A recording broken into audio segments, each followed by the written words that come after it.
పెద్ద షాపింగ్ ప్రపంచం సిఎంఆర్ మన కరీంనగర్ లో ప్రముఖ సినీ తారలచే ఆగస్టు 9న గొప్ప ప్రారంభం. ఎస్, మనం జస్ట్ బిఫోర్ ఇక్కడి నుంచి ఒక 50 మీటర్స్ కూడా ఉండదు. ఇదిగో ఈ ప్రాంతంలోనే మనం కార్లు అన్నీ విరిగిపడ్డాయి, కొండ చర్యలు విరిగిపడినాయి. దీని కింద ఇల్లులు నేను చూపించాం కదా. ఈ ప్రాంతం అంతా పూర్తిగా ఇల్లులు మొత్తం కూడా ఆ కొండ చర్యల కింద, ఆ బురదల కింద పూర్తిగా మునిగిపోయింది. కాబట్టి ఇక్కడ మీకు కనిపిస్తుంది, నేను చెప్పాను ఇది టూరిస్ట్ ప్లేస్ అని కూడా. మీకు అక్కడ సెంటినల్ రాక్ అని కూడా ఇక్కడ పెట్టుంది సేమ్. అంటే ఇది మొత్తం కూడా టూరిస్ట్ ప్లేస్ అనమాట.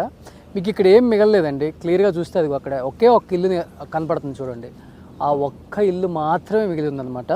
అసలు ఆ ఇంట్లో వాళ్ళు కూడా లేరు, ఇమీడియట్గా ఇక్కడి నుంచి పంపించుంటారు. ఒకసారి ఆ ఇంట్లో ఎవరున్నారో ఏంటో చూద్దాం మనం.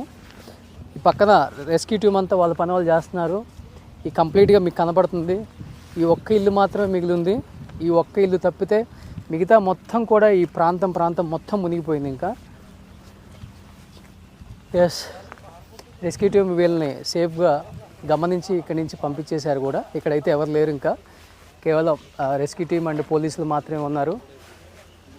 ఇక్కడ ఎవరు లేరు కంప్లీట్గా. ఈ ఒక్క హౌస్ మాత్రమే మిగిలింది, ఏం లేదు ఇక్కడ. ఇక్కడ నుంచి మీకు కనిపిస్తుంటుంది వ్యూ కూడా. ఒకసారి మీరు ఇక్కడికి పైకి వస్తే అర్థమవుతుంది. మొత్తం కూడా 3 టీ ఎస్టేట్స్ ఇక్కడ. సో ఈ క్యాంప్లో అంటే క్యాంపుకు పంపించేశారంట. ఈ ఇంట్లో ఉన్న వాళ్ళ వరకు సేఫ్గా ఉన్నారు.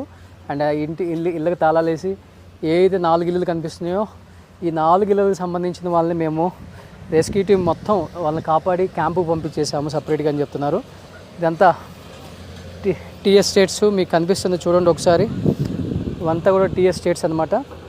సో కొండ చర్యలు ఇదిగో టీ ఎస్టేట్స్ కూడా కంప్లీట్గా మొత్తం వేరులతో సహా బయటకు వచ్చేసింది చూడండి ఒకసారి. కింద మొత్తం ఈ పూర్తిగా ఈ ప్రాంతం మొత్తం మునిగిపోయింది. ఆ వరద ప్రవాహం ఇలా వచ్చిందనమాట. దానివల్ల ఈ ఇంట్లో ఉన్న వాళ్ళు మాత్రం సేఫ్గా బయటపడాల్సి వచ్చింది. అండ్ అటు సైడ్ మీకు ఇంకొక 10 ఇళ్ళు కనిపిస్తున్నాయి అనమాట. వాళ్ళు మాత్రం కొంచెం బయటపడ్డారు. ఒకసారి ఆ సైడ్ వెళ్దాం. ఆ సైడ్ ఏమన్నా మనకి ఇంకేదన్నా క్లియర్ ఇన్ఫర్మేషన్ దొరుకుతుందేమో. ఒకసారి ఆ సైడ్ కూడా వెళ్ళి ఏమన్నా కవర్ చేసే ప్రయత్నం చేద్దాం. అసలుకి అంటే రెస్క్యూ టీమ్ చాలా విధాలుగా చాలా రకాలుగా ఇక్కడ చాలా వరకు కష్టపడి ఏదో విధంగా సేవ్ చేసి ప్రతి ఒక్కరిని, అంటే కొంతమంది తెలియకుండా కూడా లోపల ఉంటారండి అని చెప్పేసి కూడా కొంతమంది రెస్క్యూ టీమ్ వెతుకుతున్నారు. మనకు కనిపిస్తుంది ఈ ప్రాంతం అంతా చాలా పచ్చని చెట్లతో ఎంత బాగుంది గ్రీనరీ. ఇటు పక్కన ఇవన్నీ సో చెట్లు కూడా మొత్తం పూర్తిగా ఈ వరద దాటికి మొత్తం పూర్తిగా మునిగిపోయింది ఈ ప్రాంతం మొత్తం కూడా. ఇంకా అంటే అప్పటికే వర్షం పడుతుంది, అప్పటికప్పటికే ఎండ వస్తుంది ఇవాళ నుంచి. బట్ ఎప్పుడు ఏం జరుగుతుందో కూడా చెప్పలేని ఒక వాతావరణం అయితే కనిపిస్తుంది ఇక్కడ. ఎప్పటికెప్పుడు వాతావరణ శాఖ కూడా వీళ్ళకి ఇన్ఫర్మేషన్ ఇస్తుంది అనమాట, ఏ టైంలో ఎలా ఉంటుందో. ఎందుకంటే హెలికాప్టర్స్ కూడా మీకు కంప్లీట్గా అన్ని చోట్ల తిరుగుతున్నాయి ఇక్కడ. అండ్ వాతావరణాన్ని ఎప్పటికప్పుడు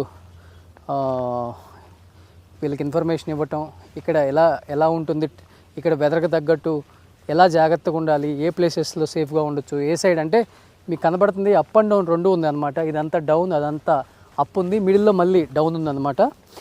అంటే అక్కడ ఇరిగిపడింది కాబట్టి ఈ ప్రాంతం మొత్తం కొట్టకపోయింది. ఎక్కడ ఇరిగిపడిందో అది. అంబులెన్స్లు, కొన్ని అంబులెన్స్లో పంపిస్తున్నారు బాడీస్, కొన్ని ఎయిర్ అంబులెన్స్లు కూడా వస్తున్నాయి అన్నమాట ఇక్కడికి. కొంచెం పైకి వెళ్దాం అసలుకి.